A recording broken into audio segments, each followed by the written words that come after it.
Com etiquetem a les persones? En què ens basem? Hem realitzat un experiment social on veurem de quina manera la gent de Tàrrega etiqueta els nostres alumnes. Cada alumne ha escollit 3 paraules que el defineixen. Endevinarà la gent de Tàrrega quina les correspon a cada un? Anem a veure-ho.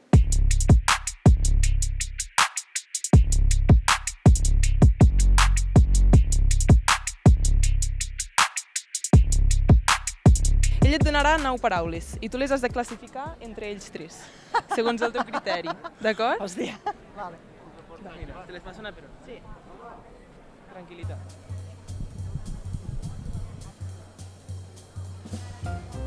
Música. Descontrol.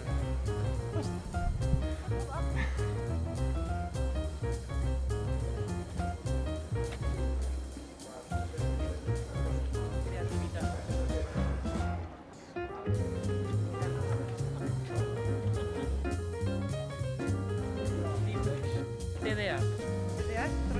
Trastorn, dèficit, atenció i hiperactivitat. Deserta. No feu cara. Deserta, no, aquesta no. Trastorn del límit de personalitat. Uf. Vull dir, no. I l'últim, de...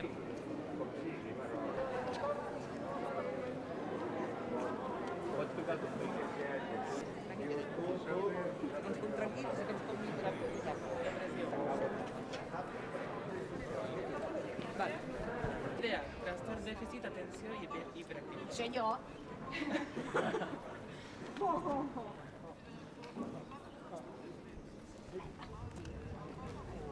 Depressió. TLP, trastorn límit de personalitat. No pot ser, no. Perquè si té aquest no pot tindre aquest, no? Pues quién sabe, para lo mejor los dos, ¿no? Depresión. Depresión. La depresión al carajo. TLP. Son los dos igual.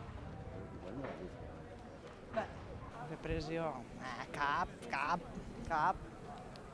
Depressió cap. Vale. En què t'has basat per classificar-los així? No idea.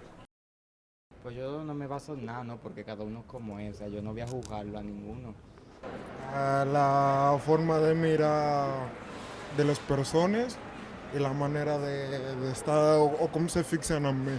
Està bé, però clar, així a simple vista un trastorn no es veu. En general, estem molt contents amb les reaccions que han tingut els participants i hem vist que hem tingut una gran acceptació i els participants no s'han sentit gens jutjats. Algunes persones no han volgut etiquetar amb els tipus de trastorns, segurament per l'inseguretat o per ser encara un tema tabú. De fet, hi ha hagut algunes persones que s'han sentit identificades i ens han compartit situacions més personals. També ens han donat consells i alternatives a la medicació. Tinc depressió i molts cops estic malament i no tinc ganes de fer res, però sóc una persona normal que s'alegra quan algú li dona una abraçada i coses d'aquestes. Però molts cops, per culpa d'això, faig accions que no em sento orgullós i tinc actituds que no deveria. I em dona molta ràbia que la gent me tracti com si estigués malament sempre.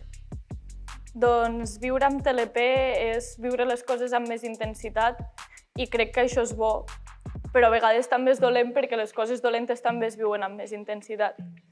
El que no m'agrada gens de tindre TLP i el que no m'agrada que faci la gent és jutjar-me de manera que me tractin com si m'anés a trencar o me tractin com una histèrica o com una exagerada.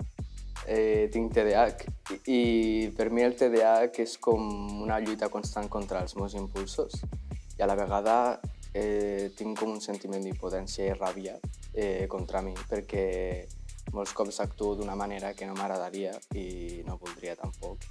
Tengo TDAH, me cuesta concentrarme, prestar atención, socializar,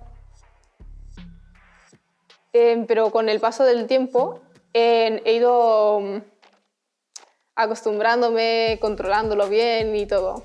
Lo que no me gusta nada es que me traten diferente o se pongan mucho encima, encima mío, ya que mi diagnóstico no me impide nada.